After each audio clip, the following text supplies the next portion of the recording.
කල් තියාගෙන කන්න පුළුවන් රසම රස විම්මල් බැදුමක් හදාගන්නේ කොහොමද කියලා තමයි ඔන්න අද ලංකාවේ අපේ රස YouTube channel එකෙන් ඔයාලට කියලා දෙන්නේ.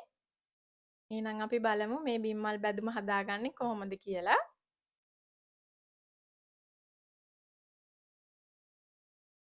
බිම්මල් ග්‍රෑම් 350ක් විතර තියෙනවා මෙතන.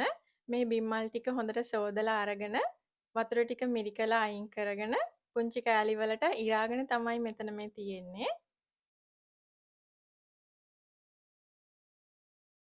ලොකු ලූණු ගෙඩි දෙකක් පොඩිවට කපාගෙන තියෙනවා.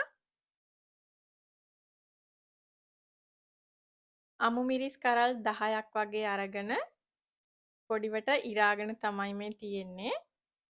රම්ප කරපිංච කොලේ පිටින් අරගෙන තියෙන්නේ. ඉඟුරු සුදුලූණු පොඩිවට තලාගෙන තියෙනවා. සුදුලූණු පොත්ත පිටින් තමයි තලාගෙන තියෙන්නේ. උම්මලකඩ මේ සැහැඳි දෙකක් වගේ තියෙනවා.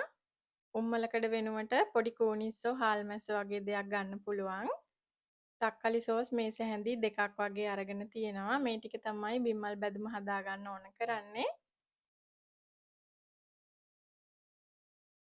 මුලින්ම මම බිම්මල් ටික ගැඹුරු තෙලේ සාමාන්‍ය ගින්දරේ බැද ගන්නවා.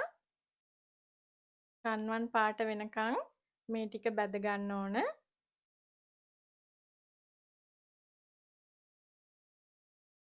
බිම්මල් ටික බැදුනට පස්සේ මම තෙල් බේරෙනකන් මේ වගේ ටිෂූ එකක දාලා තියා ගන්නවා.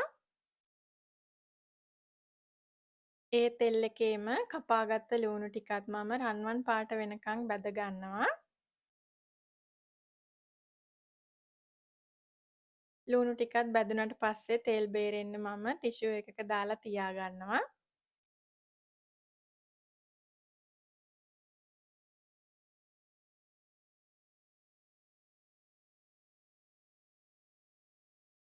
රම්ප කරපිංච අමු මිරිස් ටික බැද ගන්නකොට ගින්දර හොඳටම අඩු කරගන්න.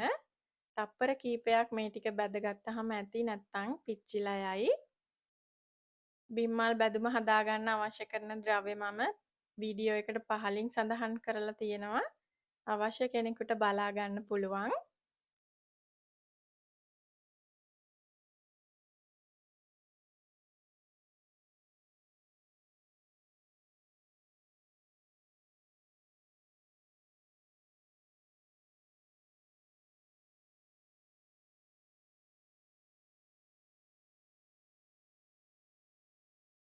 දැන් මම ඔක්කොම ටික බැදගෙන ඉවරයි. දැන් මේ වගේ මැටි භාජනයකට තෙල් මේස හැඳි 2මාරක් වගේ එකතු කරගෙන ඉඟුරු සුදු ලුණු ටික වෙලාවක් බැද ගන්න ඕන. ගොඩාක් කර කරගන්න එපා. ඉඟුරු සුදු ලුණු වල රසයයි සුවඳයි තියාගන්න ඕන හින්දා ගොඩක් කර කරගන්න එපා. අඩු ගින්දරේ තමයි අපි මේක හදාගන්න ඕන. දැන් මම කෑලි මිරිස් මේස හැඳි 3මාරක් වගේ එකතු කරගන්නවා. සැර කන්නේ නැති කෙනෙක් ඉන්නවා නම් කෑලි මිරිස් අඩුවෙන් එකතු කරගන්න. දැන් මම උම්මලකඩ ටිකත් එකතු කරගෙන හොඳට කලවම් කරගන්නවා.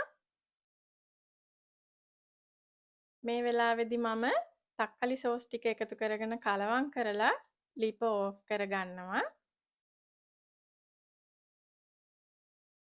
දැන් මම ලුණු තේ හැන්දක් වගේ එකතු කරගන්නවා. ඔයාලගේ රස අනුව ලුණු එකතු කරගන්න.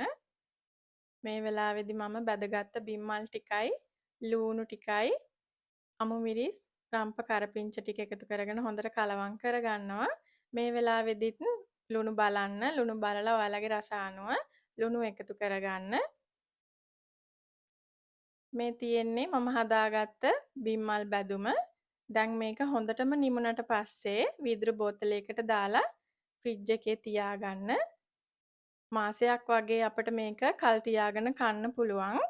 නිතරම අපි බෝතලේ පියන ඇරලා මේක කෑමට ගන්න හින්දා ෆ්‍රිජ් එකේ තියාගන්න එක තමයි හොඳම.